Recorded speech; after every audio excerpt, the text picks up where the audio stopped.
Assalamualaikum warahmatullahi wabarakatuh. Kembali lagi bersama saya Kang Santri dalam kajian Ushulul Fiqh ya.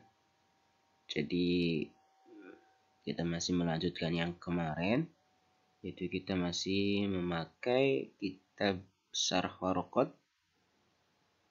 Jalaluddin Al-Haramain ya.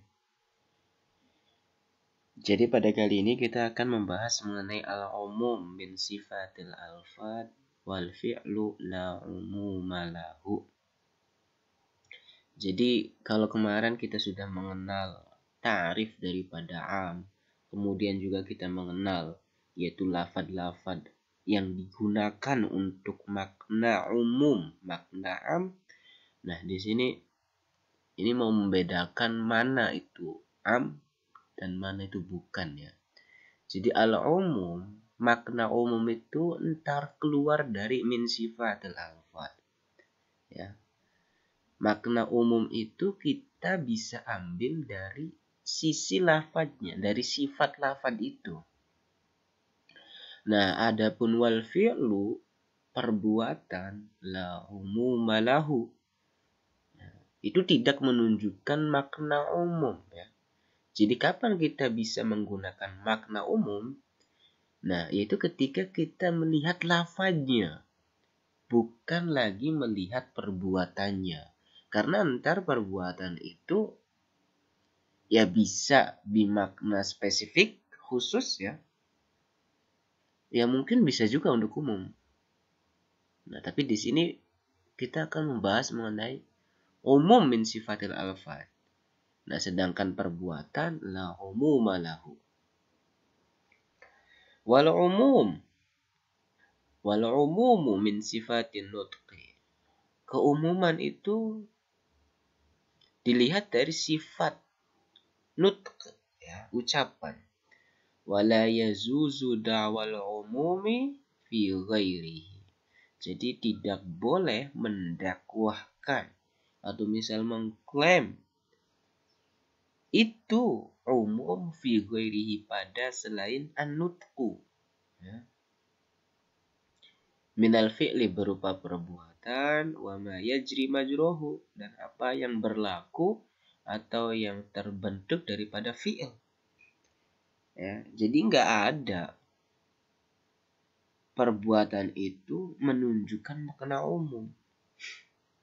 Ya, kayak misal di sini contoh kama fi jam'ihi, sebagaimana dalam menjamaknya Nabi Shallallahu Alaihi Wasallam baina sholataini.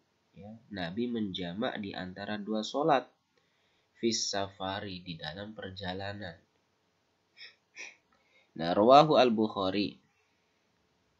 Ya. Jadi berdasarkan riwayat daripada Imam Bukhari. Nah, kemudian fa innahu la ya'ummu as-safaru at-tawila wal qasira. Ya.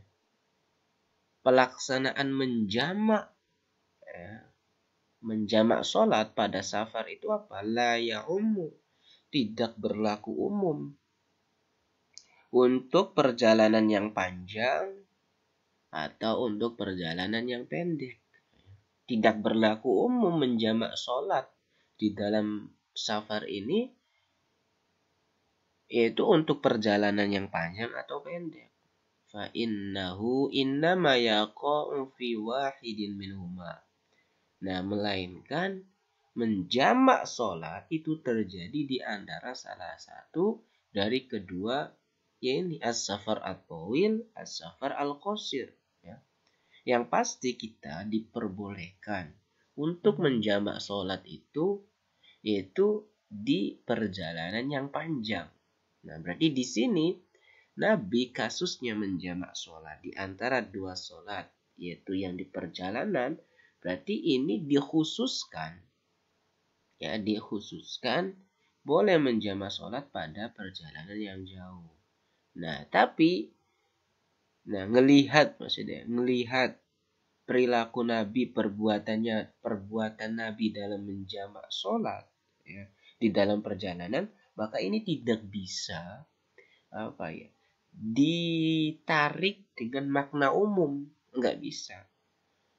ketika misal Nabi menjamak sholat dalam bepergian, oh yang penting bepergian maka boleh menjamak sholat, maka enggak bisa gitu loh, ditarik kepada makna khusus, nggak bisa. Ditarik ke makna umum, nggak bisa ya, nggak bisa. Makanya harus ada spesifikasinya ini, nggak bisa karena Nabi menjamak di menjamak sholat dalam bepergian, maka saya misal menjamak sholat juga dalam bepergian, nggak bisa itu ya. Kita tarik ke makna umum dari kejadian Nabi itu nggak bisa, ditolak ya. Wa kama fi qada'ihi bisuf'anil jar, sebagaimana keputusan Nabi Shallallahu alaihi wasallam bisuf'a, dengan ya pemilikan secara paksa lil jari kepada salah satu tetangganya Nabi ya. Jadi di sini Nabi mengadakan keputusan secara suf'ah ya, kepemilikan secara paksa lil jari kepada salah satu tetangganya Nabi. Rawahu an-Nasa'i, yang ini berdasarkan riwayat dari Imam Nasa'i Anil Hasan, daripada Hasan mursalan. Ini hadisnya mursalan. Hadis mursal itu hadis yang diriwayatkan oleh tabi'in, yang periwayatannya itu tabi'in di sini dia tidak menyebutkan sahabat ya. Jadi langsung tabi'in meriwayatkan hadis langsung dari Nabi. Padahal nggak mungkin seorang tabi'in itu mendapatkan hadis tanpa perantara sahabat. Nah, ketika itu maka disebut dengan hadis mursal. Ini coba kita cek nomor 2 ya. Ya, al-mursal masa kotomin sahabi. Yaitu yang tidak disebutkan nama sahabat atau gugur ya. Masa kotomin sahabi. Yaitu hadis yang gugur minhu daripada itu sahabat. Oke, itu ya. Mana tadi? Fa innahu la ya'ummu kulla jarin. Nah, ini tidak berlaku umum untuk semua tetangga ya. Nah, ketika misal Nabi berbuat demikian tadi, yaitu memberi keputusan secara suf'ah ke salah satu tetangga, maka yaitu itu tidak bisa diartikan umum ke semua tetangga. Lihtimali khususiyati fi dzalikal jar, karena emang ada kemungkinan kekhususan pada tetangga itu ya. Jadi ada faktor, ada penyebab yang mengharuskan Nabi untuk melakukan suf'ah ya, ke salah satu jarnya tadi, tetangga itu. Nah, poin yang kita bisa ambil, jadi entar yang mempunyai makna umum itu dilihat dari lafaz ya, bukan dari perbuatan. Itu ya. Karena kita akan susah kalau misal perbuatan itu mau dijadikan makna umum ya. Karena ya perbuatan susah. Kita bisa dilihat dari body language-nya ya, kayak gitulah ya. Nah, tapi yang mempunyai makna umum itu ntar dilihat dari lafaz atau nutq ya, ucapan itu. Itu untuk pertemuan kali ini. Mudah-mudahan ada manfaatnya. Kalau video ini bermanfaat, monggo di like, komen, dan subscribe biar membantu channel ini terus istiqomah. Kurang lebihnya mohon maaf. Akhirul kalam. Wassalamualaikum warahmatullahi wabarakatuh.